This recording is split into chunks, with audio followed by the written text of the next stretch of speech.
মহাভারতের সময় সবচেয়ে 5 শক্তিশালী ও সমৃদ্ধ রাজ্য। 5 নম্বর পাঞ্চাল রাজ্য। দ্রৌপদী পীঠভূমি পাঞ্চাল ছিল বিদ্যা ও অস্ত্রশিক্ষার কেন্দ্র।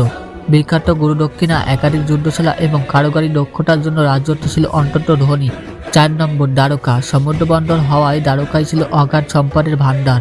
সমুদ্রপথে বাণিজ্য, নৌবাহিনী ও কৃষ্ণের কৌশলগত শাসন সব মিলিয়ে রাজত্ব ছিল দুর্বিদ্ধ। 3 নম্বর মথুরা। শ্রীকৃষ্ণের জন্মভূমি মথুরা তৎকালীন ভারতের বাণিজ্য কেন্দ্র।